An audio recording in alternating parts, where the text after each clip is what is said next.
Assalamualaikum warahmatullahi selamat wabarakatuh. pagi. Halo, selamat pagi Reza. Saya mau ngucapin tetap semangat untuk para pejuang rupiah hari ini. Karena kemarin, semalam tuh Jakarta macetnya luar biasa. Ada yang naik Transjakarta macetnya sampai 3 jam. Ya. Bahkan ada yang 1,5 jam naik kendaraan motor begitu ya, diduga pingsan karena kelelahan. Kenapa sih? Karena Viral banget. banyak galian di titik-titik di Jakarta. Yang bener ya, kemarin kan udah viral tuh di TB Simatupang Ya. berjam-jam. Sekarang viral di kawasan Cawang. Betul. Lagi Nah, di ini Blok M, di mana-mana Kuningan. Aduh banyak banget. hari ini juga ada galian yang ditunggu-tunggu. Apa tuh? Gajian maksudnya. Selamat menanti gajian hari ini ya pemirsa ya. Aduh kalau udah semangatnya mikirin ada gajian harus semangat sih hari ini ya. Kalau gitu juga kami juga akan semangat membagikan informasi untuk Anda, di mana salah satunya adalah informasi dari Sumatera Barat. Seorang wanita muda di Kota Padang pemirsa ini diduga membakar diri di dalam kamar indekosnya. Jadi warga yang mengetahui ini langsung berusaha untuk menyelamatkan korban bernama Rere dalam kondisi terbakar di rumah kontrakannya di Kota Padang.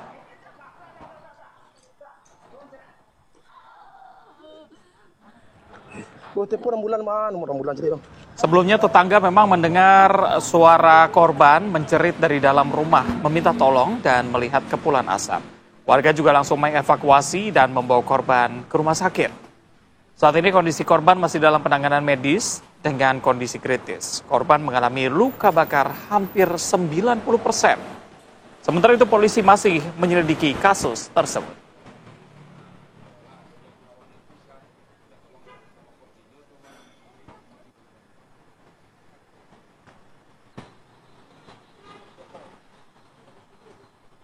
Kita bergeser ke Bali, pemirsa, ada jenazah seorang pria Australia yang dipulangkan tanpa organ jantung memicu kemarahan keluarga. Sebelumnya, pria bernama Brian James ditemukan meninggal dunia di kolam renang villa di Bali saat berlibur pada akhir Mei lalu. Kuasa hukum keluarga dari Baron James ini kemudian menyebut jenazah Baron ini dipulangkan ke Australia 4 pekan kemudian setelah menjalani otopsi di Bali. Namun setelah dipulangkan ternyata ini keluarga kaget bahwa setelah diotopsi ini dokter terkejut karena organ jantung mendiang hilang. Menanggapi protes keluarga, Rumah Sakit Umum Pusat Prof. Ngurah Denpasar Bali menjelaskan proses otopsi terhadap jenazah WNA tersebut berdasarkan permintaan dari kepolisian. Direktur Medik dan Keperawatan RSUP Prof. Ngurah, Imade Darmajaya, mengatakan pihaknya melakukan pemeriksaan mikroskopis jaringan atau patologi anatomi dan analisis toksikologi berupa pengambilan organ jantung untuk mengetahui penyebab kematian dari korban. Pemeriksaan tersebut kemudian memerlukan waktu sekitar 1 bulan untuk mendapatkan hasil yang akurat. Setelah seluruh pemeriksaan selesai, jantung milik Baron James ini sudah dikembalikan ke wilayah Australia.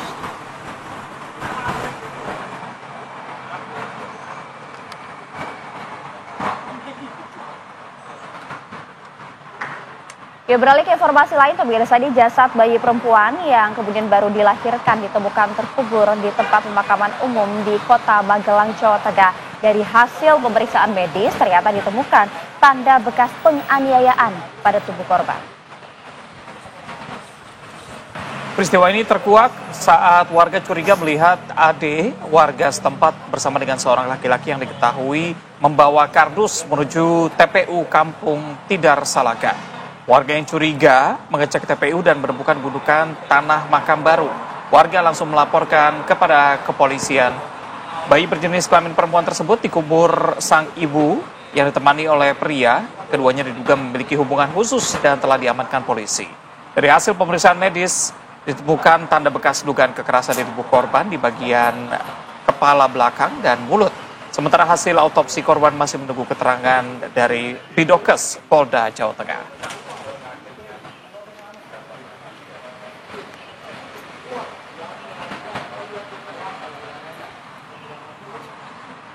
Sementara itu di Kuningan, Jawa Barat, pemirsa, seorang pelaku pencurian kambing dihakimi dan diikat di tiang oleh warga. Ini videonya viral ya pemirsa ya, karena pria berinisial MP usianya 41 tahun ini tampak lemas, tak berdaya usai menjadi bulan-bulanan warga setelah tertangkap basah hendak mencuri kambing milik warga. Terduga pelaku kemudian diikat di sebuah tiang sambil kemudian juga diinterogasi oleh warga. Untuk menghindari hal yang tak diinginkan, warga langsung membawanya ke Polsek setempat dan langsung diserahkan ke Polres Kuningan, Jawa Barat. Ini diikat niatannya sih agar kemudian tidak melarikan diri gitu kan, agar kemudian bisa diintegrasi sembari menunggu polisi datang begitu ya untuk melakukan proses hukum.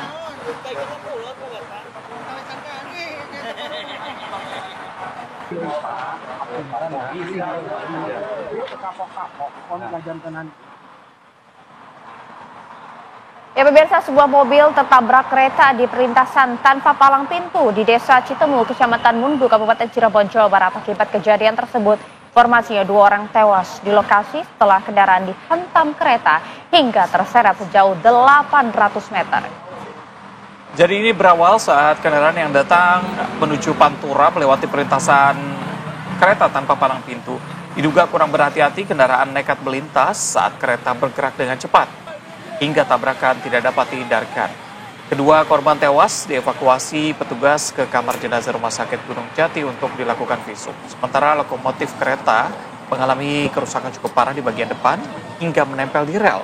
Selama hampir 1 jam, kereta terhenti dan dilakukan perbaikan sebelum akhirnya kembali berjalan dengan normal.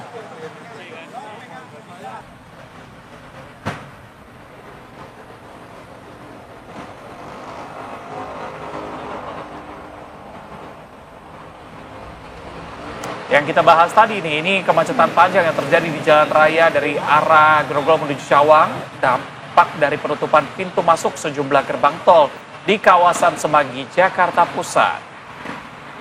Jadi nampaknya ini nggak hanya kendaraan pribadi saja ya, tapi juga kendaraan umum seperti misalnya Transjakarta. Tadi Reza bilang ada yang naik Transjakarta sampai berjam-jam gitu ya. Dan juga kemudian beberapa kendaraan lain ini terjebak kemacetan pemirsa. Kemacetan parahnya terjadi sejak Rabu sore sebenarnya saat jam pulang kantor begitu ya, hingga malam hari. Pengguna jalan mengeluhkan banyaknya waktu yang kemudian harus terbuang akibat kemacetan ini. Sejumlah gerbang masuk tol dalam kota dari arah Jalan Raya Selipi mengarah ke Jalan Raya Cawang, Jakarta Timur ditutup karena adanya perbaikan. Gerbang masuk tol yang sedang diperbaiki diantaranya adalah gerbang tol Selipi 2, Pejompongan, Semanggi 1, Kuningan 1, dan Selipi arah Tobang. Jadi selain ada galian, ini juga ada perbaikan gerbang tol. Jadi lengkap itu kemacetannya. Dan kalau hari Rabu itu, ASN Provinsi DKI kan diwajibkan untuk menggunakan transportasi umum. Betul. Jadi bertambah lagi ya. Ya, selamat menikmati ya. Jadi kalau pagi hari ini masuknya agak telat, mohon pengertian gitu ya. Kelelahan di jalan. Nah, kalau gitu coba kita cek lah ya kondisi arus lalu lintas pagi hari ini seperti apa di wilayah Kuningan, Jakarta Selatan khususnya ya. Sudah ada rekan dari ATMC Polri, ada Brigadir Sarah di sana. Silakan Brigadir Sarah.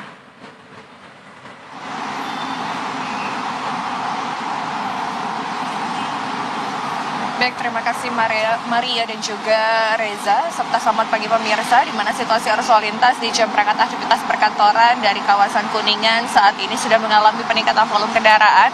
Situasi arus lalu lintas sudah terlihat ramai dari arah Pancoran yang akan mengarah ke Semanggi ataupun dari arah Pancoran yang akan mengarah ke Kuningan dan juga Rasuna Said sudah dalam keadaan ramai. Peningkatan volume kendaraan sudah terlihat pada kawasan ini dan didominasi oleh kendaraan pribadi roda 4 dan juga roda 2, serta situasi arus lalu lintas dari arah Mampang yang akan berbelok kiri mengarah ke Semanggi juga sudah dalam keadaan ramai. Dan situasi yang sama juga terlihat dari arah Semanggi yang akan mengarah ke Mampang dan juga Ragunan. Peningkatan kendaraan sudah terlihat namun masih dalam keadaan relatif normal. Kami menghimbau bagi Anda para pengendara untuk selalu menaati rambu lalu lintas yang berlaku dengan berhenti di belakang garis stop saat Anda berada di traffic light dan juga menjaga kecepatan kendaraan Anda. Dan sebelum memasuki kawasan ganjil genap, pastikan plat nomor kendaraan Anda sudah sesuai dengan ketentuan atau sesuai dengan tanggalan hari ini. Apabila tidak, silakan mencari jalur alternatif lainnya. Dan selanjutnya dari arah Semanggi akan mengarah ke Kuningan, kondusif ramai.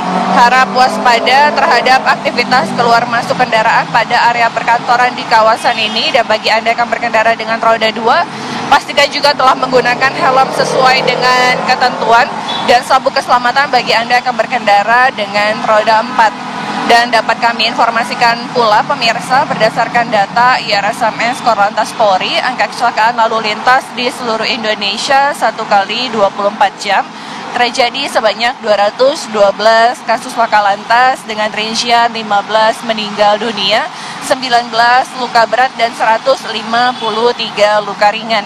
Dan dari 212 kasus laka lantas tersebut 78% didominasi oleh kendaraan roda 2. Faktor penyebab laka lantas dikarenakan pengemudi gagal menjaga jarak aman saat menyalip serta rentang waktu terjadi pada pukul 6 hingga 9 pagi. Untuk itu kami menghimbau bagi Anda yang akan berkendara, pastikan Anda berkendara dalam kondisi yang prima. Juga menjaga kecepatan kendaraan Anda, tidak mengemudi secara ugal-ugalan, tidak melakukan aktivitas yang dapat membahayakan diri Anda ataupun pengguna jalan lainnya. Dan untuk informasi tentang kondisi arus lalu lintas, Anda dapat menghubungi call center kami di 1500669 ataupun melalui SMS Center di 9119. Stop pelanggaran, stop kecelakaan, keselamatan untuk kemanusiaan, salam presisi, kembali ke studio.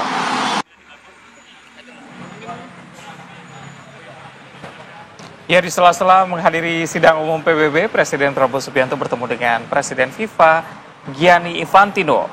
Infantino pun secara khusus menyambangi tempat Presiden Prabowo menginap pada Rabu pagi waktu setempat. Ya, kedatangan Presiden FIFA tersebut disambut oleh Sekretaris Kabinet Teddy Indrawijaya.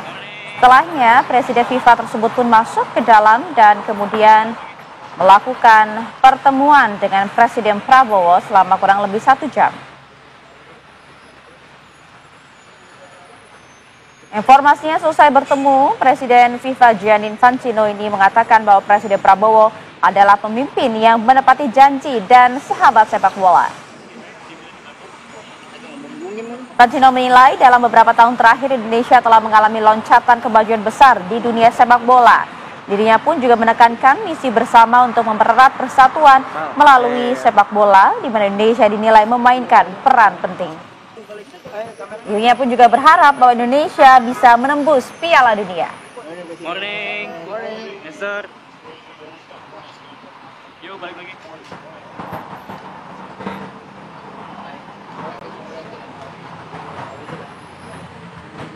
Sementara itu pemirsa, kalau kita lihat ada momen menarik saat pertemuan multilateral meeting on the Middle East yang digelar di ruang konsultasi Dewan Keamanan PBB. Jadi Presiden Amerika Serikat Donald Trump ini memberikan pujian terhadap pidato dari Presiden Prabowo Subianto saat sidang Majelis Umum PBB yang dinilai penuh ketegasan dan energi. Gaya komunikasi Prabowo juga dinilai mampu menggugah perhatian para pemimpin dunia. Trump juga menyebut gaya Presiden Prabowo menghentakkan meja menjadi simbol keberanian dalam menyuarakan keadilan di forum internasional. Momen pujian Trump sempat mencairkan suasana di tengah diskusi tentang Gaza dan perdamaian Timur Tengah. You did a great job. Thank you very much. Thank you, everybody. We're going to work very hard. Great speech. You did a great job. Pounding on that table. I said, how would you like to deal with him when you left? It's not easy. You did a great job. Thank you very much. Thank you, everybody. We're going to work very hard on this. This is my most important meeting. I've had important meetings. I don't want to insult anybody that we've met with. We met with 32 meetings here. But this is the one that's very important to me because we're going to end something that should have probably never started. Thank you very much, everybody. Kita kembali ke tanah air, pemirsa. Ini Badan Gizi Nasional segera membentuk tim khusus untuk melakukan investigasi terhadap kasus dugaan keracunan dalam pelaksanaan program makan bergizi gratis. Ya, tim investigasi yang akan dibentuk ini melibatkan ahli kimia, kemudian juga ahli farmasi dan ahli kesehatan. Keberadaan tim khusus ini nantinya diharapkan menjadi second opinion sebelum hasil resmi dari Badan Pengawas Obat dan Makanan atau BPOM terkait beberapa peristiwa keracunan yang sempat terjadi belakangan ini. Tim investigasi akan melakukan pemeriksaan terutama pada menu makanan ataupun dapur MBG dikarenakan kerap mendapatkan keluhan. Kepala Badan Gizi Nasional Bapak Brigjen Paul Tony Sanjaya menyempatkan diri untuk bertemu dengan rekan-rekan media. Adalah kasus dugaan, saya sebut dugaan karena belum tentu semua yang bermasalah atas keracunan. Jadi saya akan membentuk tim investigasi untuk masalah hal yang diduga keracunan dan juga tim investigasi di bidang menu makanan atau dapur. Kenapa? Karena sering beredar seolah-olah makanannya kok seperti ini, makanannya kok seperti ini. Padahal dari yang laporan kami terima itu tidaklah demikian. Jadi kita beralih ke informasi lain, pemirsa. Tim kuasa hukum keluarga Arya Daru pagi tadi mendatangi gedung Barreskrim Polri. Mereka meminta respon dan penjelasan terkait kematian dari Arya Daru. Jadi tujuan kedatangan mereka ini untuk bersilaturahmi dengan Kabarreskrim serta memperoleh informasi terbaru tentang perkembangan kasus kematian diplomat muda Arya Daru Pagayudan. Keluarga menilai banyak kejanggalan dalam kasus kematian Arya Daru dan berharap Barreskrim bisa segera mengambil alih penyelidikan dari Polda Metro Jaya agar kasusnya lebih transparan dan optimal. Keluarga juga meyakini ada pihak lain yang terlibat, sementara penyidik sebelumnya menyimpulkan tidak ada unsur pidana dan menyatakan bunuh diri sebagai kesimpulan awal. Hingga kini kuasa hukum dan keluarga belum menerima SP2 lidik atau surat pemberitahuan pemberhentian penyelidikan. Kuasa hukum juga menilai masih banyak hasil penyelidikan yang menyimpan tanda tanya. Ini kemarin ya, kuasa hukum keluarga Arya Daru mendatangi Barreskrim untuk meminta penjelasan bagaimana sebenarnya nasib dari kasus yang mendera keluarga dari Arya Daru ini.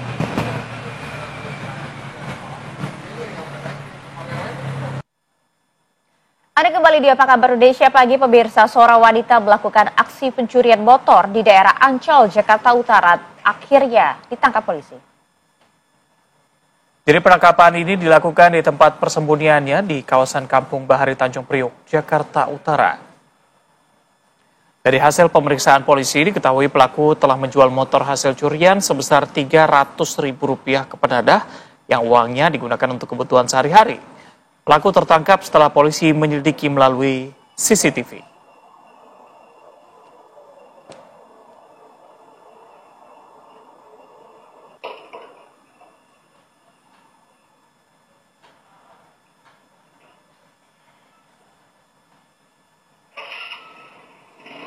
Seorang wanita parubaya bernama Rodiah ditemukan tewas di bawah jembatan saluran air di Jalan Jurang, Paster, Sukajadi, Kota Bandung, Jawa Barat pada Rabu malam.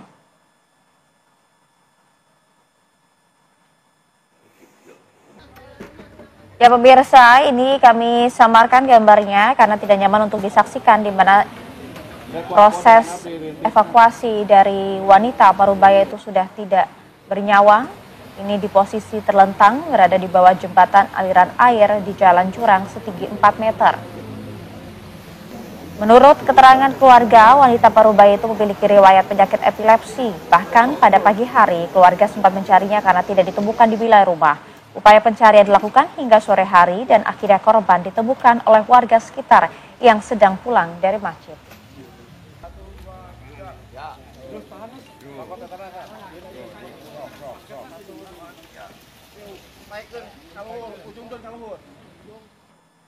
Kita balik ke informasi lain, pemirsa. Seorang wanita muda di Kota Padang, Sumatera Barat diduga membakar diri di dalam kamar indekosnya sendiri. Jadi warga berusaha untuk menyelamatkan korban bernama Rere dalam kondisi terbakar di rumah kontrakannya di daerah Berok Nipah, Kecamatan Padang Barat, Kota Padang. Sebelumnya tetangga memang mendengar suara korban menjerit dalam rumah meminta tolong dan melihat kepulan asap.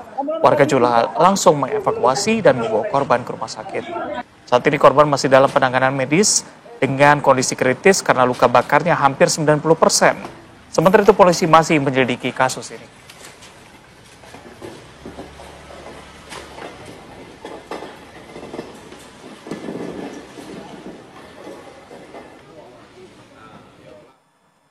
Cemburu dan curiga istrinya berselingkuh membuat seorang suami di Kabupaten Indragiri Hulu, Riau nekat membakar istrinya hidup-hidup. Kak, tolong Kak dulu Kak. Tolong kamar mandi Kak. Kak. Ya, sebelumnya pemirsa, MR ini menyiram istrinya Sundra dengan bahan bakar minyak jenis Pertalite. Meski nyawanya masih bisa tertolong, namun luka bakar di sekujur tubuhnya cukup serius. Setelah melakukan aksinya, pelaku langsung melarikan diri dan meninggalkan sang istri dalam keadaan kritis. Pelaku MR akhirnya berhasil dibekuk setelah 6 hari buron saat berada di tempat persembunyiannya. Hingga saat ini, korban masih mendapatkan perawatan intensif di RSUD Arifin Ahmad, Kota Pekanbaru.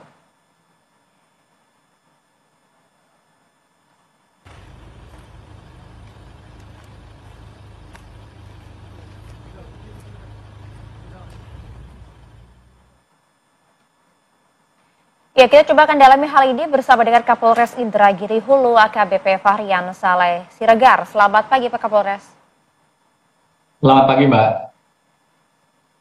Ya Pak Kapolres, kita ingin tahu Pak, runtutan kejadian seperti apa? Mengapa kemudian hanya karena masalah sepele begitu ya, cemburu, kemudian sang suami nekat membakar sang istri? Bisa kami jelaskan Mbak, bahwa memang setelah 6 hari yang bersangkutan kabur setelah membakar istrinya, bahwa kita dapati bahwa alasan pertama adalah setelah memang suami istri ini berumah tangga 25 tahun dan memiliki 2 anak dan 1 cucu. 2 bulan terakhir memang hubungan suami istri ini tidak baik-baik saja, sampai di tanggal 16 kemarin itu ada cekcok sebelum dilakukan penyiraman, begitu Mbak. Baik, Pak Kapolres, mungkin Anda bisa jelaskan juga, ini korban dibakar menggunakan bahan bakar minyak atau BBM jenis Pertalite begitu. Dari mana ini pelaku mendapatkan BBM tersebut? Apakah memang sudah ada niat untuk melakukan ini? Disiapkan begitu ya?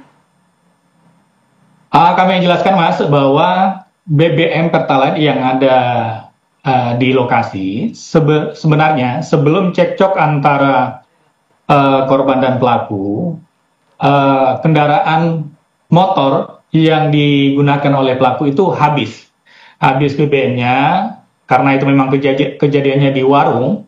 Jadi tersangka ini meminta duit atau uang kepada korban untuk membeli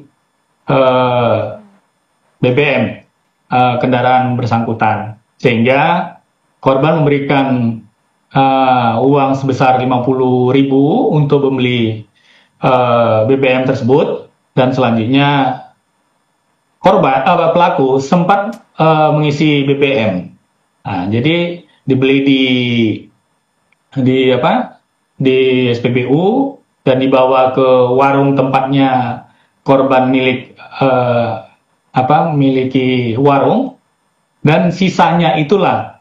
Dan waktu saat itu juga mereka masih cekcok karena pelaku ini tidak mau cerai, karena korban masih pengen mereka pisah, tetapi pelaku tidak mau pisah, tersulut. Jadi sisa dari BBM tersebut langsung disiram kepada korban dan diambil. Kebetulan di situ ada korek api dan disemburkan langsung ke korban, begitu Mas. Oh, oke. Pak Kapolres, artinya tidak seperti informasi yang beredar ya, karena motif yang beredar kan adalah karena motif cemburu.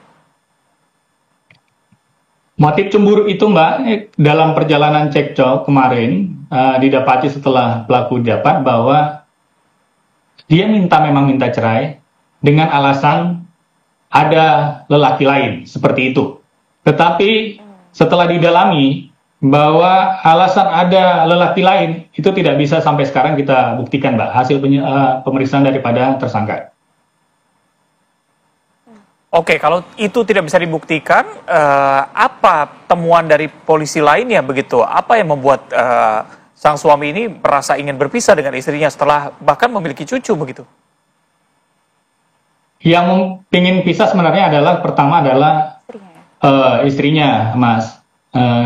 Tetapi pelaku tidak mau cerai. Karena memang 2 bulan terakhir ini yang bersangkutan juga sudah pisah rumah dengan korban. Sehingga niat hatinya memang pengen baik-baik saja. Mungkin tersulut emosi, apa yang terjadi di tanggal 16 itu juga tidak serta-merta untuk diniatkan untuk membakar istri. Begitu Mas. Oke, kondisi dari korban saat ini seperti apa Pak Kapolres? Adakah informasi? Untuk update Mbak, untuk korban masih belum sadar, masih dirawat di Rumah Sakit Arifin Ahmad Pekanbaru. Untuk luka bakarnya, sudahkah ada informasi Pak berada di bagaimana dan juga berapa persen luka bakar di tubuh korban ini?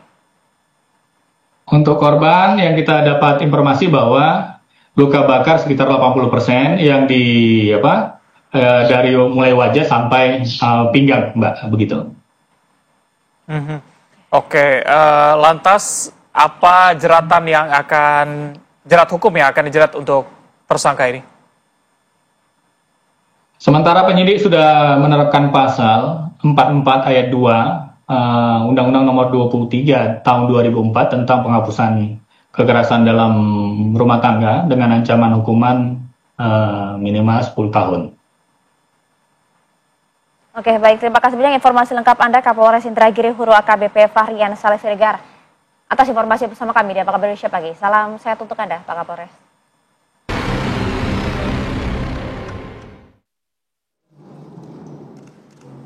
Bareskrim Polri telah menangkap dan menetapkan ratusan tersangka terkait dengan kasus demo yang berujung ricuh yang terjadi pada penghujung Agustus 2025. Kabar Eskrim mengklaim jika orang-orang yang ditangkap merupakan pelaku kerusuhan, bukan pendemo.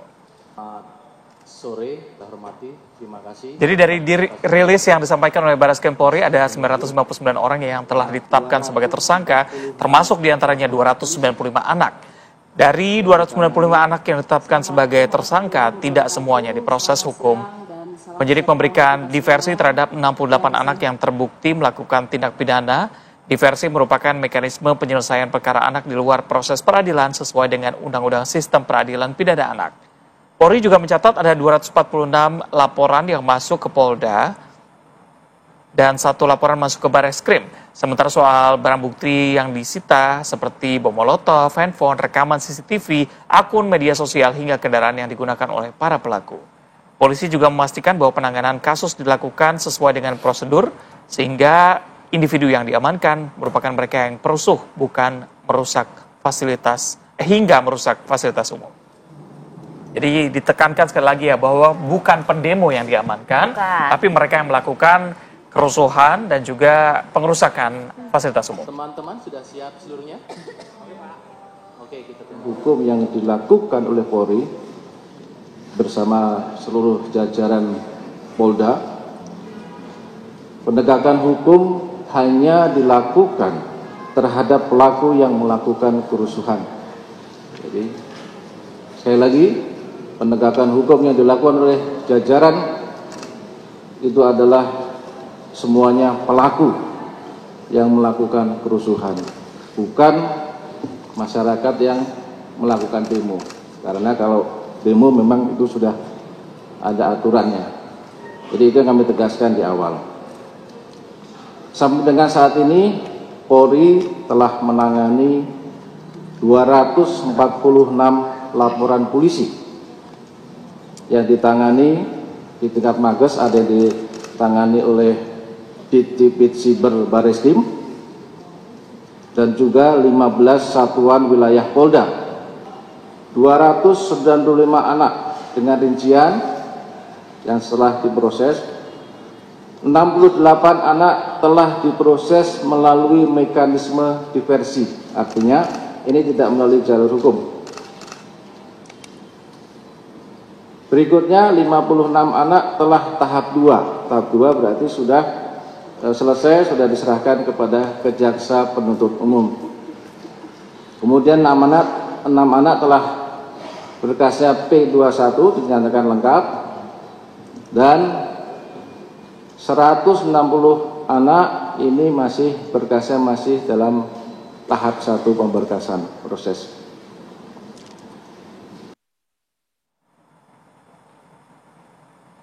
Ya, jadi kita sudah lihat ada ratusan orang yang diamankan, bahkan hampir 300 anak juga terlibat di sana dan sebagian sudah dilakukan diversi dan ini sudah sesuai dengan kaidah hukum yang diberlakukan. Harapannya adalah baik itu anak-anak maupun tersangka yang dewasa ini menjalani proses hukum sesuai dengan aturan yang berlaku. Tidak ada intervensi sama sekali dan tidak ada kekerasan yang dilakukan oleh pihak manapun ya. Nah, harapan seperti itu. Makanya kita coba bahas ya pagi hari ini ya. Sudah hadir bersama kami ada Ibu Margaret Taliatul Maimunah, Ketua KPAI. Selamat pagi, Ibu. Selamat pagi, Mbak. Mas. Terima kasih ya, sudah hadir. sama-sama. Kemarin ikut juga kan ya, Bu ya, pada saat Polri ya. Iya, Nah, nanti kita coba tanya-tanya ya.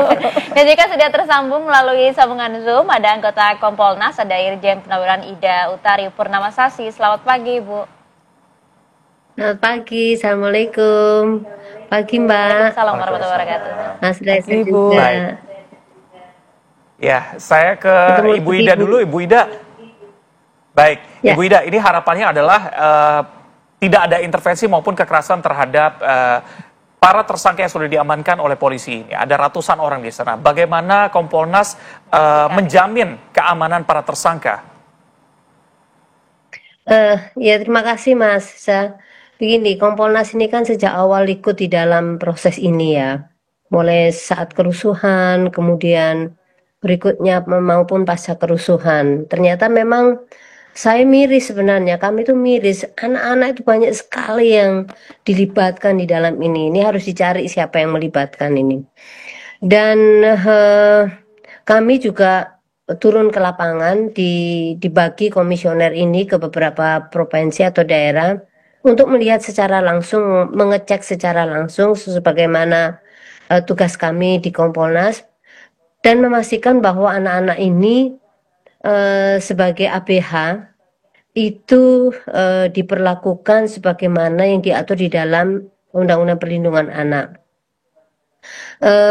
Karena yang menangani PPA, saya yakin mereka adik-adik saya itu atau teman-teman di kepolisian itu mampu melaksanakan dengan baik.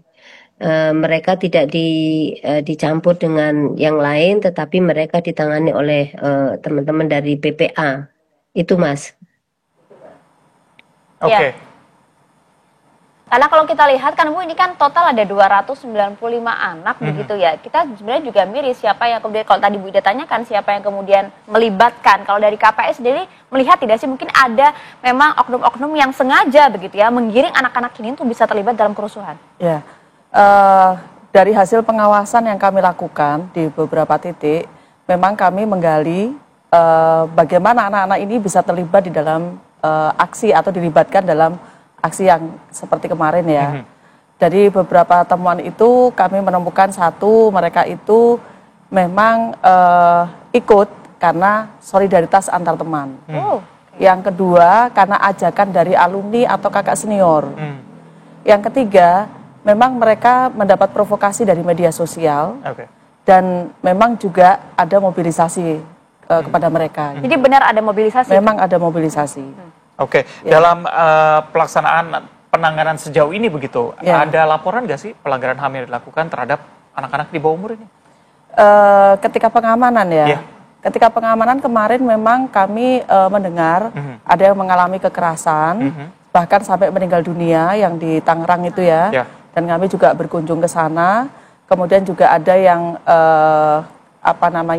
mendapat perlakuan yang tidak manusiawi gitu ya, jadi ini yang kemudian akhirnya kan kita memperdalam, bahkan karena tidak anak ya, tapi ada beberapa kan kemudian orang yang hilang juga, sehingga kemudian akhirnya kita dengan beberapa LNHAM kan membentuk TPF, gitu ya, tim pencari fakta. Tidak hanya untuk orang yang hilang, tapi termasuk juga perlakuan-perlakuan yang tidak manusiawi, kemudian juga ada dugaan pelecehan, gitu ya. Itu sih, kalau kepada anak, kami juga kemarin mendengar ada beberapa perlakuan yang tidak manusiawi yang tidak sesuai dengan peraturan perundang-undangan. Sehingga ini yang kemudian kami terus dorong ke Polri ya, supaya tolong fokus pada sebagaimana diatur di dalam perundang-undangan, terutama di Undang-Undang Nomor 11 Tahun 2012 tentang SPPA ya, Sistem Peradilan Pidana Anak. Karena anak tentu harus diperlakukan secara khusus sesuai dengan yang diatur di situ. Oke, kita beri kesempatan Ibu Ida untuk menjawab mungkin tadi Bu Margaret menemukan ada beberapa kasus yang ternyata melakukan kekerasan juga terhadap anak yang sudah diamankan begitu Bu. Iya, memang pada saat awal itu kan semuanya kan bersamaan itu orang dimasukkan semua awal itu, sehingga kemudian dipilah-pilah setelah dilakukan interogasi 1 kali 24 jam ternyata ditemukan anak juga di situ. Nah, setelah ditemukan anak itulah baru mereka mentreatmentnya sesuai dengan ketentuan itu. Tapi begini, Kompolnas ini selalu menyampaikan kepada mereka, kami mengawasi kalian loh. Pastikan karena ini saya sampaikan bahwa Polri ini sedang semuanya melihat. Jadi tidak boleh satupun yang melanggar ketentuan pada saat melakukan pemeriksaan, baik itu orang dewasa maupun kepada anak-anak itu. Dan kalau kemudian terjadi kekerasan pada saat awal itu karena memang mereka tidak malam hari, kemudian nah setelah itu baru mereka melihat memperlakukan anak ini, bahkan mereka memberikan akses kepada teman-teman untuk bisa memberikan bantuan terhadap anak yang berhadapan dengan hukum ini. Saya pikir itu dan kalau memang itu mungkin saat ini sudah tidak terjadi lagi, dan ini menjadi kewajibannya kita semua untuk selalu mengkritisi. Dan saya terima kasih kepada KPAI juga yang ikut mengawasi ini, dan mungkin lepas dari kami juga karena memang banyak tempatnya dan kami tidak bisa menjangkau semuanya, tapi kami yakinkan kepada Pak Kabar Reskrim waktu itu bahwa penanganan untuk anak ini harus dilakukan oleh PPA. Dan di beberapa tempat memang dilakukan oleh adik-adik Polwan, teman-teman Polwan untuk melakukan interogasi ini, dan bukan hanya Polwan tetapi tandem semuanya, karena memang nanti terhubung dengan pada saat mereka melakukan investigasi itu kan pasti ada terhubungnya dengan siapa. Kemudian kan kita tahu siapa pelakunya, siapa yang menyuruh, nah, seperti itu. Jadi ini adalah dilakukan seperti di Jawa Timur, dilakukan secara tim, kemarin di Jawa Barat juga dilakukan secara tim, dan itu menjadi pekerjaan yang harus dilakukan secara maraton untuk menguak siapapun yang mempergunakan anak ini sebagai alat mereka. Demikian, Pak.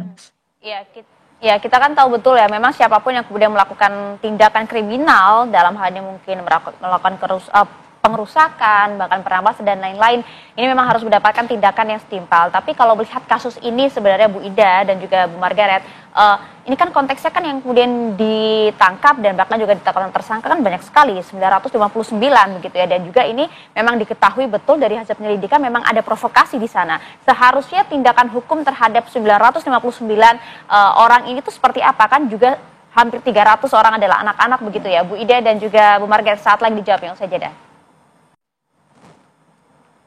Ya pemirsa, Anda kembali di Apa Kabar Indonesia Pagi. Pemirsa, kita lanjutkan pertanyaan saya tadi. Mungkin saya mau ke Bu Ida terlebih dahulu. Bu, kalau tadi kan Bu Margaret sudah sampaikan, memang betul ternyata ditemukan ada indikasi mobilisasi di sana, ada yang menggiring. Memang kalau dari pihak kepolisian sendiri, apakah Anda juga sudah mendapat informasi siapa sebenarnya yang memobilisasi yang kemudian membuat anak-anaknya terlibat dalam aksi kerusuhan, bahkan dengan jumlah yang cukup banyak? Ya, informasi yang saya dapatkan juga seperti itu, ada yang memobilisasi. Namun biarlah Polri yang akan mencari, dan saya yakin mereka sudah mendapatkan siapa yang mobilisasi itu. Dan karena anak-anak ini juga menyampaikan juga kepada anggota Polri bahwa para penyidik itu sudah menarik beberapa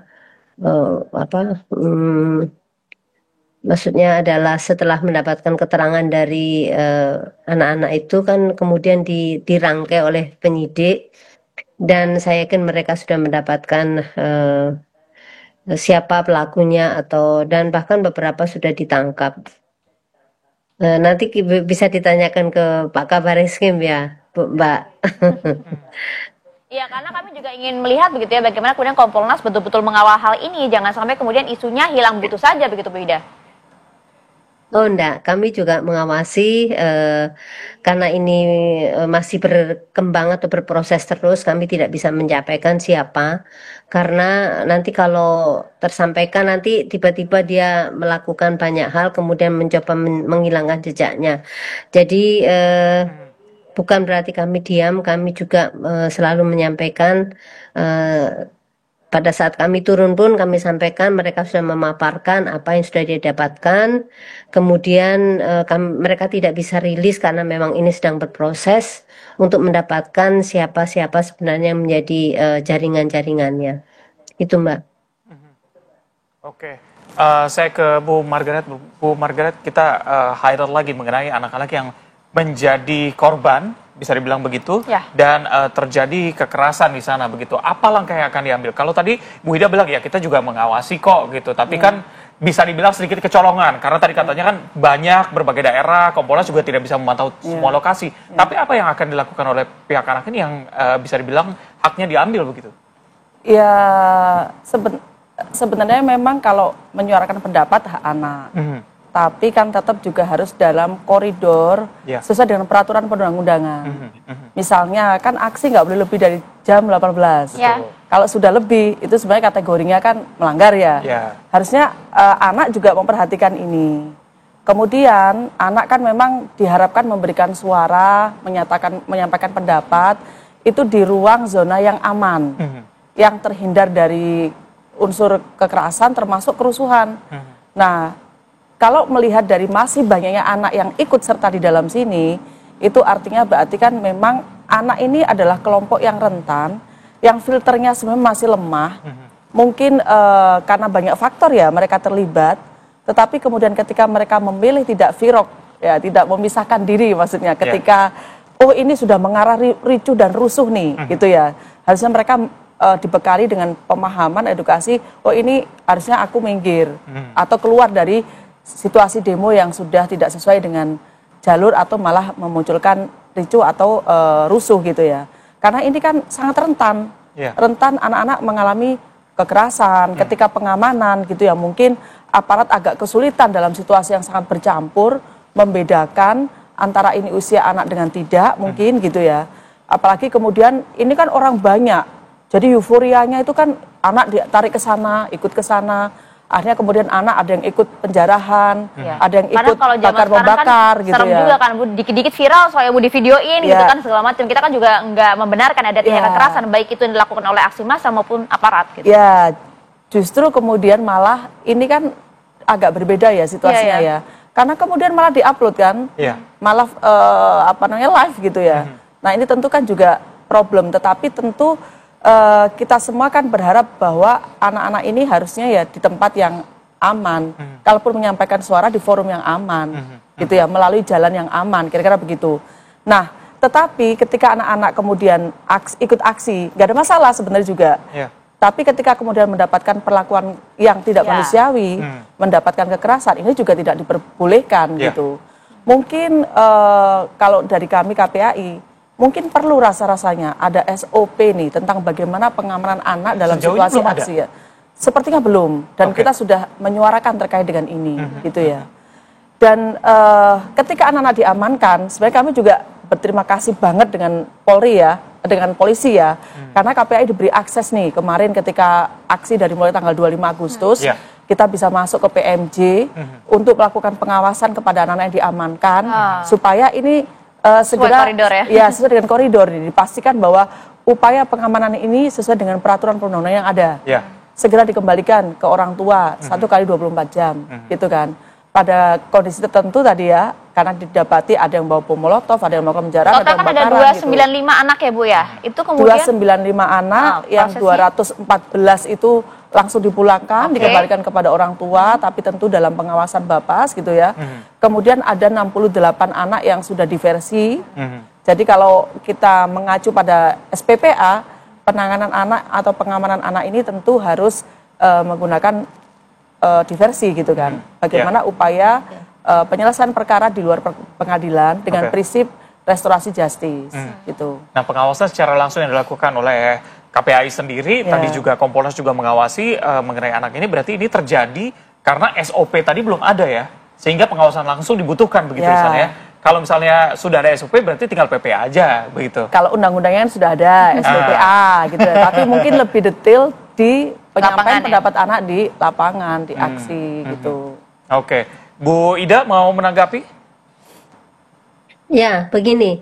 Sebenarnya untuk memilah memilah dan memilih siapa ini anak itu atau orang dewasa pada saat kondisi seperti itu khususnya di malam hari, memang polisi kesulitan.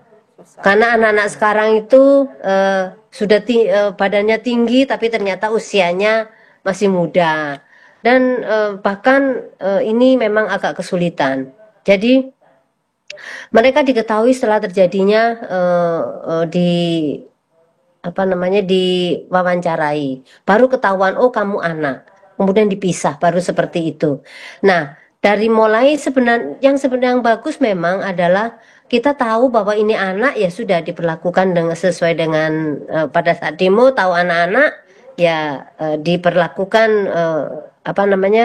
undang-undang SPPA atau perlindungan anak itu juga diperlakukan, tapi kan kondisinya tidak tahu pada saat malam hari itu, sehingga baru diketahui anak dipilah, kemudian teman-teman mulai melakukan investigasi dan seterusnya. Inilah baru teman-teman di kepolisian itu memperlakukan mereka haknya anak itu bagaimana pada saat dia berhadapan dengan hukum. Makanya kemudian bisa memilah, oh ini yang harus didiversi, ini yang memang pelakunya, oh ini langsung dipulangkan. Nah ini sudah diketahui oleh anggota Polri. Dan malam itu juga 1 kali 20 jam semuanya yang sudah tidak terlibat langsung, tidak melakukan pengerusakan, langsung dipulangkan.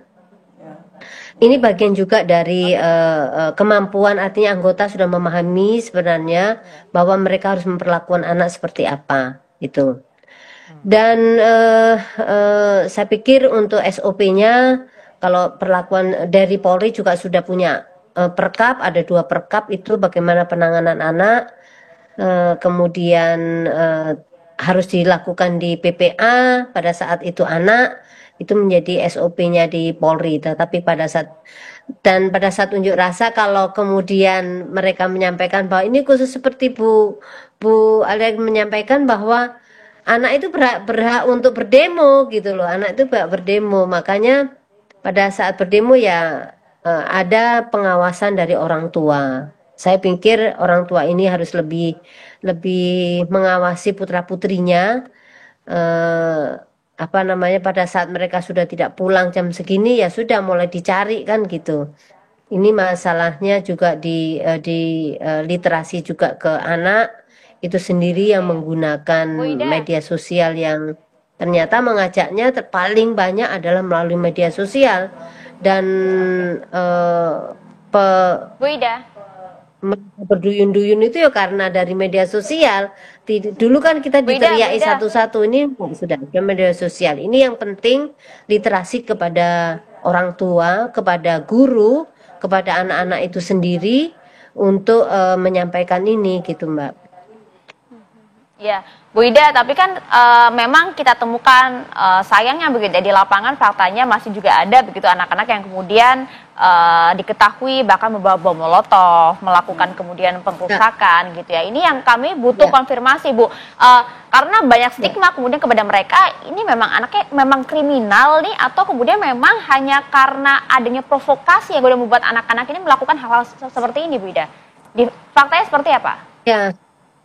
Ya mereka kebanyakan adalah baru pertama kali ini. Kalau kriminal kan artinya dia sudah pernah menjadi pekerjaan sebagai seorang kriminal. Ini kan anak-anak ini karena terprovokasi, kemudian mereka belajar untuk membuat bom sebagaimana yang di kelompoknya itu, kemudian mereka melakukan tindakan kriminal tadi. Jadi sangat mudah untuk anak-anak itu diprovokasi, diiming-imingi uang, walaupun uangnya tidak terlalu banyak kalau menurut logika berpikir kita, tetapi karena mereka merasa bahwa ini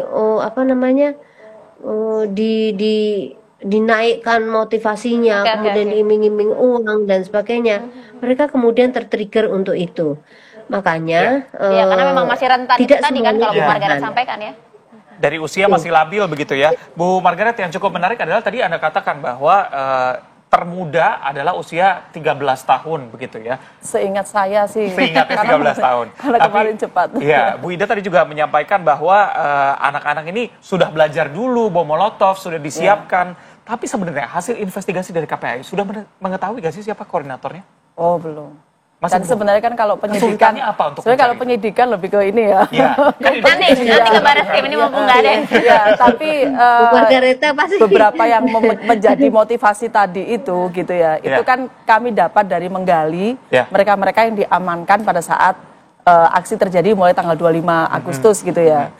Tapi kalau lebih lanjut soal siapa yang memobilisasi, kita belum mendapatkan itu, dan biasanya memang kalau proses penyidikan kita menyerahkan sepenuhnya kepada pihak yang berwenang, dalam hal ini polisi tentunya ya.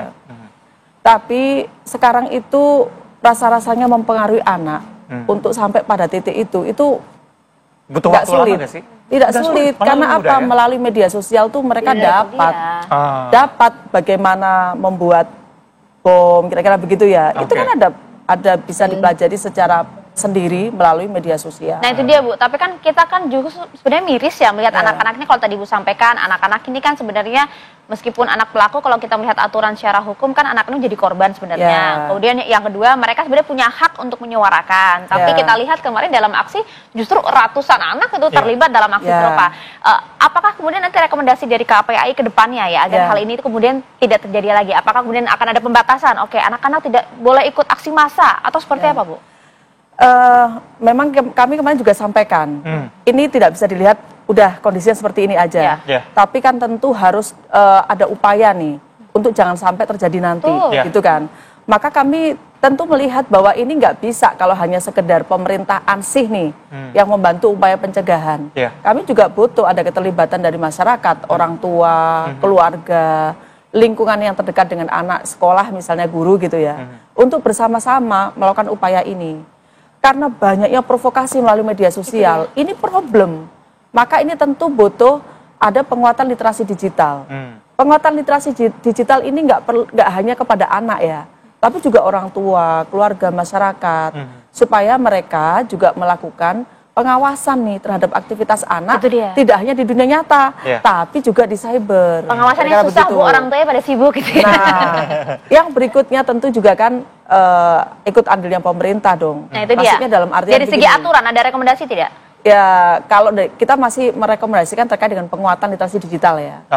Soal yang katanya dengan media sosial tadi gitu. Ajakan-ajakan. Ya, soal ajakan-ajakan itu. Tapi kemudian juga penting anak-anak ini juga mendapatkan informasi dan pengetahuan bahwa menyuarakan pendapat itu memang hak yang diatur di dalam Undang-Undang Perlindungan Anak, di dalam Konvensi Hak Anak. Tapi ada yang kemudian jangan terlibat yang rusuh, yang anarkis, gitu-gitu ya, kan udah ada pembatasannya. Sesuai dengan peraturan perundang-undangan yang ada, kan begitu.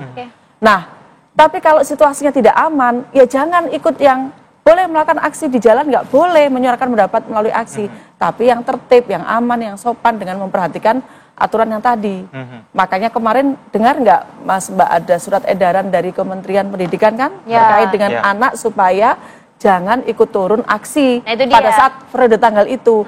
Sebenarnya itu bukan pembatasan, tapi upaya perlindungan. Karena aksi pada saat tanggal-tanggal itu sudah mengarah kepada aksi yang anarkis. KPAI juga mendorong hal itu tidak? Yang rusuh. Ya kalau kita mendorong untuk menyampaikan pendapat dalam forum yang aman, memperkuat forum anak, memperkuat forum anak yang lain gitulah kira-kira. Oke, Bu Ida, silakan Bu. Ya, saya sepakat dengan Bu Margaret untuk hal ini. Jadi memang penting anak-anak ini juga didengar suaranya gitu. Supaya ada perspektif yang berbeda yang disuarakan anak ini, apa maunya. Kan kadang kemauan orang tua itu berbeda dengan kemauannya anak. Jadi memang perlu ada forum-forum anak yang dibuka untuk mereka itu berkreasi. Dan untuk kedepannya saya pikir adalah Polri juga harus berbenah juga untuk bagaimana melakukan penanganan-penanganan pada kondisi yang mulai anarkis ini sehingga tidak terlalu banyak korban yang terjadi. Walaupun kami tahu persis bahwa kalau ini murni demo masyarakat untuk seperti yang diisukan kemarin itu, saya pikir tidak akan anarkis.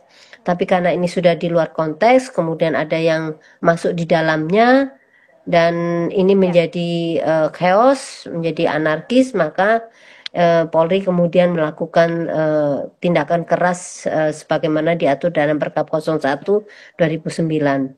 Dan ini pembelajaran bersama, khususnya bagi ini karena konteksnya anak, maka menjadi pembelajaran bagi para orang tua. Walaupun sesibuk apapun ya, kesempatkan untuk menjaga anak-anaknya ini, dan mungkin ke depan juga harus diatur literasi untuk digital ini. Siapa sih yang boleh menggunakan media sosial itu, untuk anak umur berapa, dan Kita nantikan tuh aturannya tuh ya. dan kemudian ya ini harus ada peraturannya juga mungkin, Ya. Ya, baik, karena Bu Ida. ini membahayakan betul bagi anak itu sendiri Betul. maupun Ini bahaya lingkungan sekali, sekitarnya. ibarat pisau dengan dua mata begitu ya, bisa cari informasi di sana, tapi juga Ya. ada informasi atau ajakan yang tidak baik juga ada di sana. Bu Ida, terima kasih. Kami harapkan Ibu Ida juga tetap mengawal kasus ini Betul. dan juga melindungi hak-hak dari anak maupun dewasa yang menjadi tersangka dalam kasus ini. Ya. Terima kasih juga Bu Margaret. Margaret, terima kasih banyak Ibu Margaret. Ibu Ida, Pagi terima ini. kasih banyak. Kami titip kasih, kasus ini dikawal Ya. betul-betul Siap, ya. Mbak. Terima kasih Terima banyak. kasih. Ya, Anda kembali di Apa Kabar Indonesia Pagi, pemirsa. Informasi yang cukup menghebohkan beberapa waktu lalu, di mana polisi telah mengungkap adanya sejumlah rekening dorman atau rekening pasif nganggur begitu ya, tidak ada aktivitas kredit maupun debit yang nilainya cukup fantastis, yang menjadi motif pembunuhan dari pegawai Bank Muhammad Ilham Pradipta. Di Reskrim Polda Metro Jaya, Kombes Pol Wirasatya menyebut total dana yang terdeteksi bahkan mencapai 70 miliar rupiah. Jadi uang tersebut ternyata tersebar di beberapa rekening yang berada di bank yang sama, dan meski pihak polisian juga tengah menelusuri kemungkinan adanya rekening dorman lain di bank yang berbeda. Polisi memastikan bahwa jumlah rekening yang terdeteksi tidak mencapai puluhan, tetapi nominalnya tergolong besar. Saat ini penyidik masih mendalami jaringan perbankan lain untuk memastikan aliran dana serta potensi rekening dorman tambahan terkait dengan kasus ini.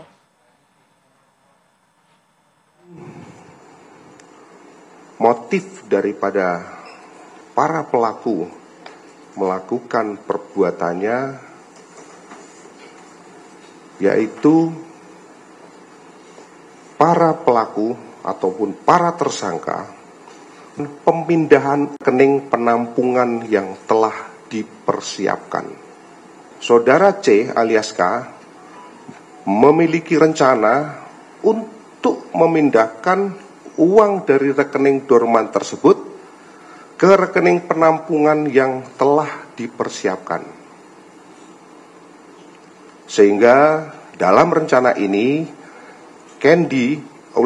C alias Ken sudah menyiapkan tim IT. Namun untuk melaksanakan hal tersebut memerlukan persetujuan. Ini menarik banget untuk dibahas karena 70 miliar dengan jumlah rekening beberapa kurang dari puluhan, berarti maksimal beberapa belas begitu ya. Nah, kira-kira Itu dia. gimana? Apakah bisa rekening dengan sejumlah fantastis tersebut bisa dorman? Kita akan bahas bersama dengan narasumber yang sudah bergabung bersama kami. Ada Yunus Hussein, ahli hukum perbankan. Assalamualaikum, selamat pagi Pak Yunus. Pak Yunus, selamat pagi. Assalamualaikum. Waalaikumsalam, selamat pagi. Gimana, sehat-sehat? Alhamdulillah, terima kasih Pak telah menyempatkan waktunya di tengah kesibukan ini ya, mengganggu waktunya di pagi hari. Pak Yunus, kita memang agak kemudian tercengang dengan rilis dari polisi kemarin yang kemudian menyatakan ternyata terdeteksi jumlah rekeningnya tersebut ternyata nominalnya cukup besar hingga 70 miliar rupiah. Tapi yang lebih mencengangkan adalah polisi memastikan bahwa jumlah rekening yang terdeteksi tidak mencapai puluhan, tetapi nominal dari setiap rekening tersebut tergolong cukup besar. Betulkah demikian Pak? Ada nominal yang cukup besar bahkan mencapai miliaran rupiah, namun rekening tersebut dorman begitu? Baik, makasih. Jadi pertama, saya agak meragukan keterangan para tersangka itu ya. Kenapa? Ini kan terjadinya di kantor cabang pembantu. Kalau dalam perbankan itu cabang pembantu tuh kantor yang kecil di bawah kantor cabang. Jadi itu pertama ya. Yang kedua, pada umumnya rekening dorman itu saldonya kecil. Bahkan kadang-kadang di bawah saldo minimum.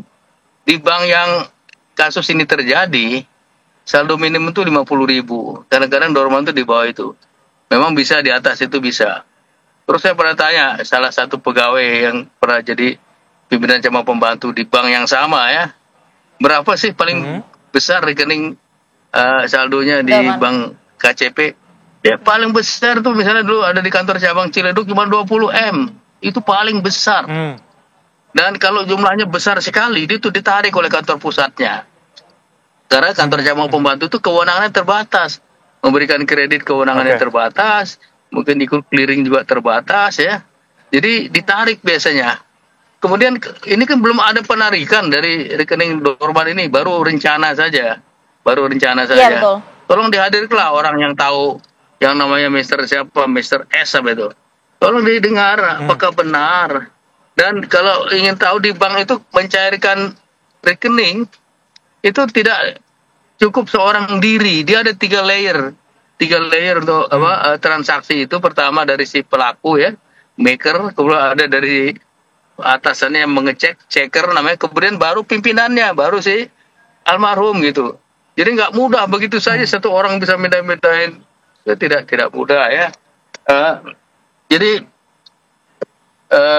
dilihat dari kebiasaan rekening saldo yang jumlahnya kecil, dan temuan PPATK memang saldo itu banyak yang kecil, ya memang ada yang besar temuan PPATK, tapi itu kan bansos yang uang nganggur ya, karena belum tersalurkan ya.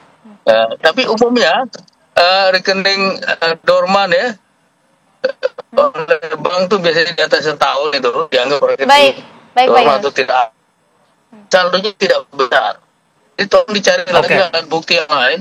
Dia komunikasi almarhum dengan pelaku, mungkin dengan keluarga dengan apakah benar alasan sekecil ini menjadi alasan untuk membunuh orang gitu. Saya agak meragukan. Tolong dicari lagi. Seperti kasusnya diplomat Devlu Arya siapa? Diduga dia meninggal karena bunuh diri. Kemudian dicari-cari bukti-bukti yang lain, ternyata sekarang lagi dicari kemungkinan yang lain itu karena tidak kuat alasan menyebut dia dulu bunuh diri gitu. Itu kasus berbeda. Baik, Pak Yunus, kita fokus di kasus ini aja. Tapi yang cukup menarik adalah tadi Anda katakan memang jumlah rekeningnya tidak bisa fantastis begitu ya, karena pasti akan ditarik ke kantor pusat begitu menjadi nasabah prioritas dan sebagainya. Dorman itu Pak Yunus, kecil loh dorman ya. Dorman rata-rata kecil ya, tidak mungkin jumlahnya miliaran begitu ya Pak ya? Rata-rata kecil. Saya kan di BI itu udah 34 tahun saya pemeriksa bank juga dulu. Ya, Pak Yunus, yang cukup menarik juga adalah dari mana para tersangka ini mengetahui ada jumlah rekening dorman dengan jumlah nilai sekian, dan apakah memang transaksi juga bisa dilakukan oleh korban? Kan mereka melakukan pemaksaan terhadap korban untuk melakukan transaksi. Apakah itu juga bisa dilakukan di luar kantor? Jadi orang itu bisa mengetahui rekening itu udah tanda tanya, kan karena ada ketentuan rahasia bank ya. Orang lain tidak bisa. Iya, itu dia Pak, karena pertanyaan penyimpan kami dana simpanan nggak bisa, dia tahu dari mana gitu. Pokoknya rekening dorman jumlahnya berapa, ya. Apakah benar demikian ya? Terus yang kedua, transaksi di bank itu selalu melibatkan 3 line of defense sama ya, tiga layer ya. Tidak ada transaksi di bank sendiri. Misalnya Mbak datang ke bank mau nyarikan uang tuh paling nggak ada namanya 4 eyes approach, 4 eyes control, minimal 2 orang. Yang menerima duit sama yang mencatat harus berbeda, nggak boleh sama. Mengeluarkan uang gitu juga, yang mengeluarkan sama mencatat harus berbeda. Dan harus ada persetujuan bosnya. Jadi minimal 3 orang, 3 lapis gitu. Jadi nggak mudah sebenarnya itu. Oke, artinya betul itu Pak, memang kemudian ada indikasi keterlibatan dari orang dalam begitu? Bisa-bisa saja. Tolong dicari. Tapi orang yang disebut yang tahu itu siapa, Mr. S itu kan bukan orang dalam katanya. Kalau orang dalam udah kemarin-kemarin tahu bisa dipanggil. Nah itu dia Pak, dari mana Dari kemudian mana ini dia tahu informasi rekening ini dorman bisa itu? bocor gitu? Bisa-bisa saja kalau orang dalam ada etika tidak baik bermain, bisa-bisa saja dia kasih informasi itu keluar, bisa. Nah itu yang perlu dicari. Jangan cari di dalam, mungkin juga ada yang membocorkan, bisa-bisa saja. Tolong dicarilah itu. Tapi kalau kemudian kita melihat dari beberapa kasus yang mungkin serupa gitu ya Pak Yunus ya, apakah kemudian Anda melihat ini sebenarnya permasalahan ini inti masalahnya seperti apa sih Pak? Apakah kemudian memang betul hanya karena melihat karena para pelaku ini mendapatkan informasi ada rekening nganggur dengan nilai fantastis kemudian melakukan upaya-upaya seperti ini Pak? Jadi upaya untuk membobol ke dalam itu memang tidak bisa dari luar saja. Dia mungkin ada yang membocorkan, ada kerjasama dengan orang dalam. Dan aneh, yang dibobol itu kok rekening dorman, kenapa nggak rekening aktif yang dibobol, yang jumlahnya lebih banyak gitu. Ini kan suatu hal yang agak unik juga. Kalau mau bobol rekening aktif yang saldonya besar, kenapa rekening dorman ini? Yang pada umumnya saldonya tidak besar gitu. Karena merasa aman mungkin Pak, karena kan ini rekening pasif begitu ya? Kamu kok kemari ya? Ya, karena dia pasif jumlahnya biasanya kecil gitu. Dan justru kalau mau mengaktifkan rekening pasif itu biasanya bank itu harus memberikan perhatian. Karena apa? Karena kok tiba-tiba ini aktif, tiba-tiba kok dipakai, atau kadang-kadang kok tiba-tiba disalahgunakan gitu.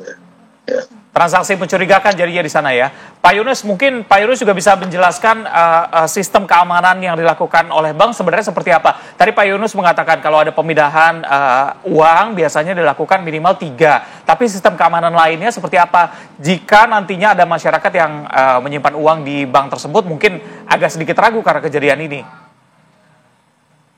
Ya, jadi pertama bank harus menjaga kerahasiaan mengenai simpanan nasabah penyimpan dana, itu nggak boleh dia bocorkan kemana-mana ya. Itu ya itu jelas tidak. Ada sanksinya pidana di pasal 47 ayat 2 yang sangat berat ya. Sangat berat. Kemudian yang kedua, yang punya akses terhadap katakanlah rekening-rekening ya, transaksi di bank itu ya, itu terbatas. Tidak semua pegawai punya akses yang sama sesuai dengan job description-nya. Kemudian yang ketiga tadi, di bank itu transaksi nggak pernah dilakukan oleh pegawai seorang diri, tidak pernah. Biasa ada lapisnya, ada si pelakunya, si doernya, makernya, ada checkernya, bosnya yang mengecek, dan ada atasan yang akhirnya menyetujui gitu. Jadi nggak sendiri aja bisa jalan gitu, nggak. Coba aja kalau Mbak datang ke bank itu. Kecuali kalau ngambil di ATM ya sendiri dengan mesin lah ya. Tapi kalau datang ke bank, pasti melibatkan lebih dari satu orang ya. Ke customer services dulu, nanti kalau pencairannya baru lewat kasirnya. Tapi sebelumnya disetujui dulu oleh atasan dari mereka-mereka ini gitu. Oke. Jadi Pak, ada minimum dia 4 control. 4 control itu melibatkan minimal 2 orang dalam realisasi.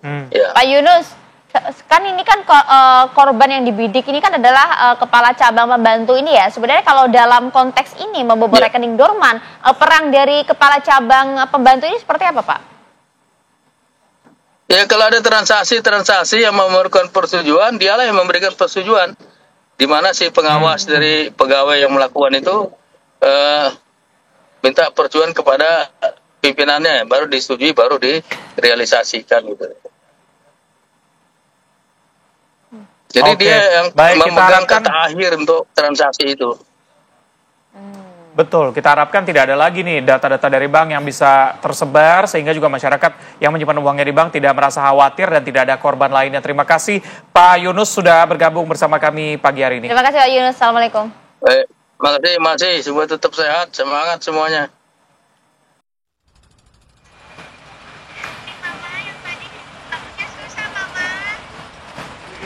Ya pemirsa, gunungan limbah cangkang kerang mencemari lingkungan di kawasan Kalibaru, Cilincing, Jakarta Utara. Tumpukan limbah tersebut ternyata tak hanya menimbulkan masalah pencemaran, tapi juga pendangkalan, terutama di wilayah pesisir.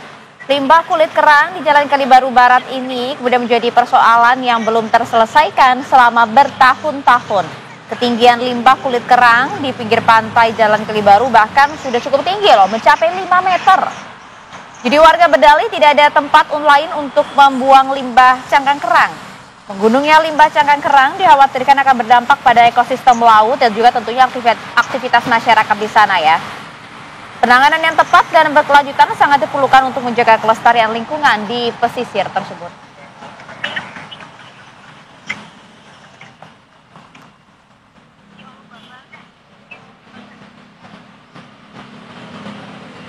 Dan untuk memantau langsung bagaimana kondisi terkini di lokasi, sudah ada rekan Crescentia Kinanti di sana. Kinan, bagaimana kondisi terkini di sana dan seberapa parah aktivitas warga terganggu akibat gunungan sampah ini?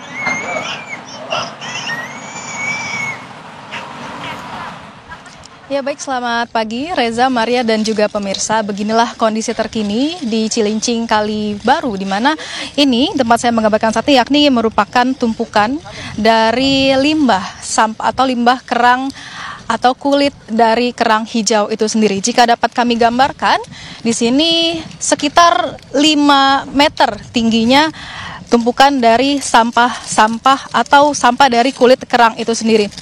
Di mana ini dapat Anda saksikan, beginilah kondisi tumpukan dari kerang hijau ini sendiri yang sudah tercampur dengan sampah-sampah lainnya.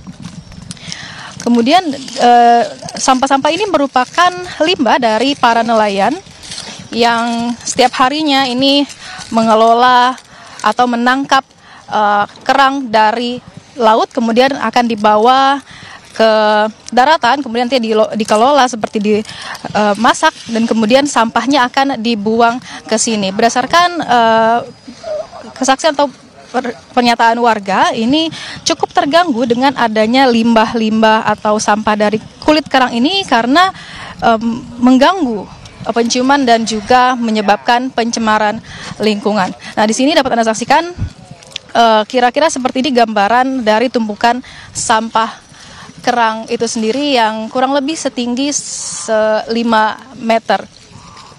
Dan sebenarnya sebelumnya pemerintah sudah melakukan upaya untuk mengatasi tumpukan sampah ini, mulai dari menyediakan wadah untuk membuang sampah-sampah kulit kerang ini. Namun berdasarkan kesaksian dari warga sendiri, ini juga belum bisa mengatasi tumpukan sampah kerang ini sendiri. Reza, Maria dan juga pemirsa, jika dapat saya tunjukkan kepada Anda, beginilah kira-kira bentuk dari sampah cangkang dari kerang hijau itu sendiri yang menggunung kurang lebih 5 meter di pesisir Tanggul ini. Kemudian Reza, Maria dan juga pemirsa, sekarang saya akan mengajak Anda untuk berbincang atau menanyakan langsung kepada nelayan di sini bagaimana sih dari warga sendiri melihat tumpukan kerang yang ada di sini dan belum teratasi. Selamat pagi Bapak. Ya. Bapak mungkin boleh dijelaskan sedikit terkait dengan tumpukan sampah ini, bagaimana sih Pak sehari-harinya dari nelayan sendiri itu bekerja di sini? Ya kalau buat sehari-harinya sih, ya bagaimana? Kalau dibilang sulit juga enggak, ya nyaman-nyaman aja lah. Ya cuman ya istilahnya namanya lokasinya kayak gini, terus rivernya udah usahanya kayak gini, ya mau nggak mau. Ya kan namanya kita udah lokasinya adanya di pinggir laut, ya kita harus dibawanya ke pinggir laut. Ya. Berarti untuk tumpukannya sendiri Pak, mengganggu nggak sih Pak dari warga sekitar sini? Ya jelas sih nggak mengganggu, nggak mengganggu, bahkan juga ada gunanya, ada manfaatnya seperti kayak itu yang buat mengetuk perahu, buat akses nelayan-nelayan juga, nelayan warga sini ya, buat masyarakat sini juga. Kalau buat apa-apa itu kan enak ada lokasi gitu. Berarti ini kira-kira sudah berapa lama Pak ini ada tumpukan kulit kerang seperti ini? Ya kalau menurut lama sudah lama banget, bahkan juga udah bertahun-tahun. Cuman kalau ada musim, ada gelombang apa, dia kadang-kadang suka ketarik sama gelombang. Ntar dia turun sendiri, kadang-kadang. Berarti sebelumnya dari pemerintah apakah sudah pernah memberikan solusi Pak untuk sampah-sampah ini? Ya kalau buat pemerintah sih, ya sebenarnya sih kalau buat pemerintah sih memang dia mau ngasih solusi buat wadat apa sampah-sampah kulit kerang nih. Cuma ya namanya akses orang sini memang udah nggak bisa nampung, ya tetap nggak bisa nampung gitu. Sebelumnya kan pemerintah sudah menyiapkan wadah Pak untuk tempat menaruh limbah ini. Itu kira-kira berhasil apa bagaimana Pak? Yang jelas mah dia kayaknya nggak nampung. Iya pernah ada dikasih wadah katanya ntar kalau udah penuh baru mau diangkut. Nyatanya sekarang enggak. Ya begini-gini aja udah. Ya makanya saya juga berharap pemerintah ya kalau memang mau membantu untuk masalah ini ya itu sih monggo-monggo aja. Silakan aja. Ya biar pencemaran lingkungannya bagus kan gitu. Ya artinya kalau semua juga masyarakat pemerintah juga pengennya kan bagus semua. Masyarakat bagus, pemerintah juga apalagi kan gitu. Berarti setelah kan pemerintah memberikan beberapa solusi nih Pak. Yang pertama ada menyediakan wadah. Dan itu tidak menjadi solusi ya, akhirnya masih menumpuk. Nah kemudian pemerintah juga menyiapkan tempat untuk mengelola limbah itu sendiri. Itu kira-kira gimana Pak? Ya kayaknya situ belum ada penemuan. Ya belum ada penemuan kalau untuk ke situ. Ya kalau mungkin kalau ada bantuan dari pemerintah ya itulah yang tadi saya katakan. Ya silakan aja. Ya kalau untuk begitu kayaknya belum ada penemuan karena posisinya basarnya kalau kita masyarakat kan apa ya, di mana tempat yang kosong ya harus ditempati gitu. Entah ditempatin apa ya kan seperti macam kayak buat pengedokan perahu kan ini kan bisa digunain kan bisa istilah sementara orang buat ngituin bambu apa ya istilahnya buat peralatan untuk pengelola kerang hijau itu ya biar ya pokoknya nggak susah lah gitu jadi nyaman aja gitu udah gitu aja udah. Terima kasih Pak, berarti berharap pemerintah lebih mencarikan solusi lagi untuk tumpukan-tumpukan kerang hijau ini ya Pak. Baik, terima kasih Pak, semoga dapat diberikan solusi. Ya baik Maria, Reza dan juga pemirsa, tadi pernyataan dari salah seorang nelayan di sini. Memang pemerintah sudah pernah memberikan beberapa solusi, yakni mulai dari menyediakan wadah, kemudian menyediakan tempat untuk mengelola. Namun banyaknya sampah yang dihasilkan setiap harinya yang kurang lebih bisa mencapai 1,5 ton hingga 2 ton ini tidak bisa menampung banyaknya sampah ini, dan tentunya kita berharap pemerintah bisa mencarikan solusi untuk sampah-sampah kulit kerang ini. Demikian Reza, Maria, kami kembalikan ke Anda di studio. Baik, terima kasih Kinan melaporkan langsung dari Cilincing, Jakarta Utara.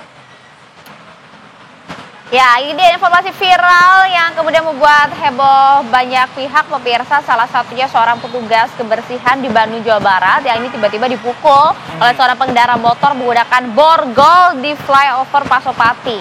Nih, kita punya videonya nih. Iya. Anda bisa lihat nih detik-detik keributan yang berujung pada pemukulan terhadap petugas kebersihan yang viral juga di media sosial. Jadi diduga ini dipicu saat petugas kebersihan mau putar balik arah ke Pasteur namun menyenggol pelaku yang sedang melintas. Pelaku yang emosi sempat dilerai oleh korban namun justru korban dipiting dan dipukul menggunakan borgol hingga mengalami luka di bagian leher. Korban juga melaporkan ke polisi namun sayangnya pelaku keburu pergi sebelum polisi tiba di lokasi. Kok punya borgol ya? Siapa sih dia ini? Kalau jalan kita harus lebih sabar begitu ya. Kadang kita sudah hati-hati, tapi tadi ada pengendara lain yang tidak hati-hati, jangan kesulut emosi. Aduh, kalau sabar orang yang kayak Reza gini sih, nggak akan marah sih kita ya. Yang berikutnya juga bikin heboh nih, kejadiannya juga sama-sama di jalanan ya. Jadi ada ibu yang melahirkan anaknya di dalam taksi online di Surabaya, Jawa Timur. Jadi saat perjalanan menuju ke rumah sakit begitu ya, tiba-tiba terdengar suara bayi menangis. Loh. Dan itu berarti tanpa bantuan begitu.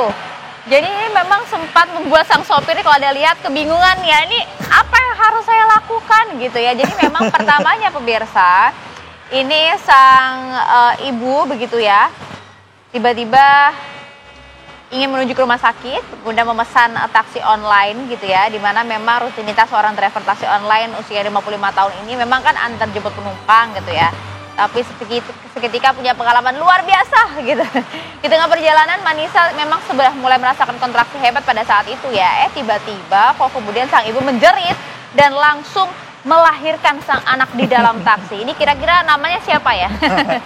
Biasanya dikasih nama sesuai dengan yang membantu gitu. Pengemudinya sih Pak Biyoso ya.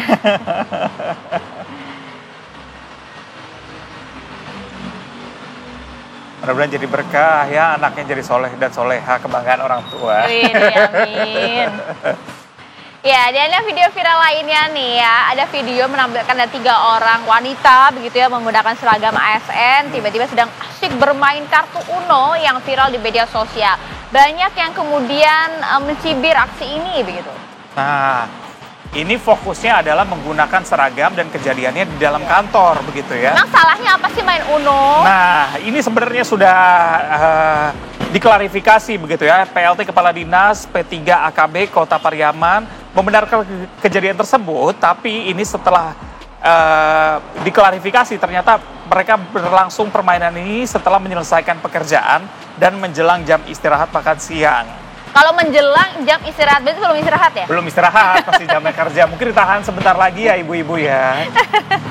Nah, ini nih jangan sampai kemudian stigma yang kemudian gabut ASN itu jadi marak lagi nih, jangan. Itu dia, Ya kan? apalagi kalau misalnya tugasnya melayani masyarakat. Gak usah divideoin ya. deh kalau yang kayak gitu-gitu, gitu kan. Berikutnya kita juga punya informasi mengenai ada acara hitanan anak perangkat desa di Kecamatan Bojogede, Kabupaten Bogor, Jawa Mewah Barat. nih. Ini yang berlangsung dengan mewah ya, menuai sorotan publik karena videonya viral di media sosial. Jadi ini yang waktu itu sempat viral begitu kan, ada karangan bunga dari ujung sampai ujung. Betul. Bahkan ini katanya jalanan terpanjang menuju ke lokasi pelaminan gitu. Nah. Ternyata bukan acara wedding, tapi ini adalah acara hitanan mewah anak seorang lurah. Wow. Kalau dilihat dari depan sih kita nggak nyangka ini acara hitanan ya. Iya. Kalau Jadi- sepanjang itu tadi saya kira jadi drive-thru bisa dipakai motor gitu ya. Tuh panjang banget, tadi jumlah undangannya berapa coba. Jadi memang menanggapi banyaknya komentar netizen gitu ya. Ini yang dari ada yang kagum dengan kembagaan acara, ada juga yang mengkritik lantaran dianggap mengganggu aktivitas masyarakat sekitar. Wih, panjang banget ya.